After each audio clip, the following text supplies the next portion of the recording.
Hey y'all, North Star Knife Review. Today we're going to take a look at, yes, some more one-handled knives. Thanks to GR Knives and Outdoors for this open tag. And I think we're going to call this one Wilderness Wood, because these are all outdoors-ish knives. I think what I'm going to do is start with this one. Actually, I'm going to move these out of the way a little bit so we can take a better look. This, I'm sure you all recognize, old Hickory 7-inch butcher knife. The sheath is just a basic K-bar sheath from Amazon. Fits it really well.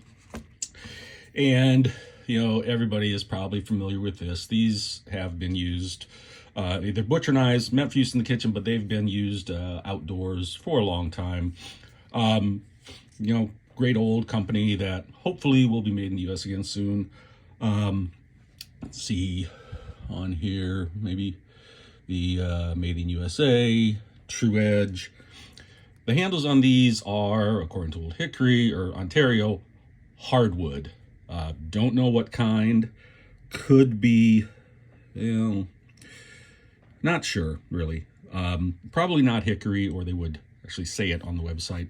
I'm guessing they used or have used whatever was available and reasonably priced. So that's one. Let's take a look at a little more new school and fancier. Now this one, let's see, is from Watchmen, and this is in DC 53. This one is in a 1095. DC 53 is a slightly modified version of D2, a little tougher, a little better edge holding.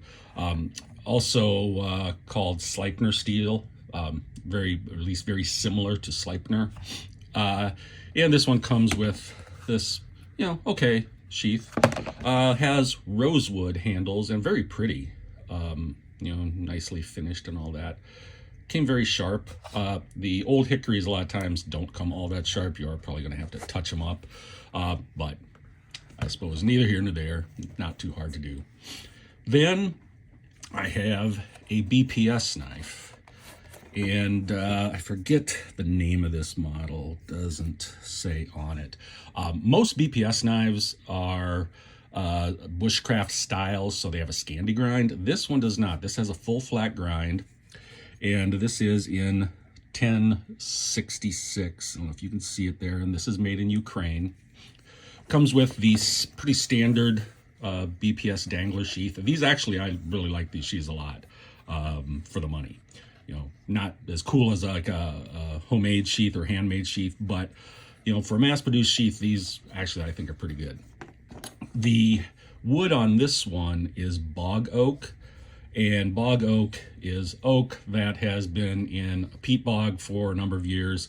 A lot of times it's a little more gray than this. This one may not have been in the bog quite as long, because usually they turn from a brown to a more grayish color the longer they're in.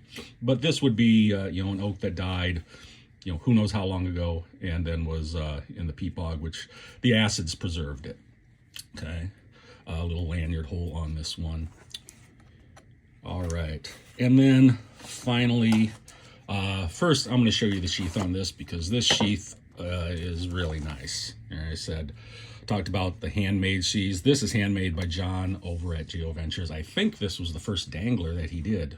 In fact, I don't even know if he's done other danglers, but I asked him to make a knife for me and traded him a knife for a sheath, and said I'd really like a dangler because that's my favorite style of sheath for my fixed blades. This is really nice. You know, has snaps on it, so you can take this off if you want, or you can just, you know, put it down here and use this belt loop. But I prefer a dangler. Really nicely done on this, John. Got the little bear on here, and I'm very, very happy with this. And then the knife I carry in it is this one. This again is a BPS blade, and this is the more typical BPS blade with a Scandi grind. You can see there's some patina on here. This is going to be also in 1066. I did the handle on this one, and it is just a walnut and cherry wood. Very simple handle. I carry this a fair amount and really like using it, and especially with this ultra cool sheath. So there you go. Some wilderness wood for you. You guys have a good one. I will catch you next time. Bye-bye.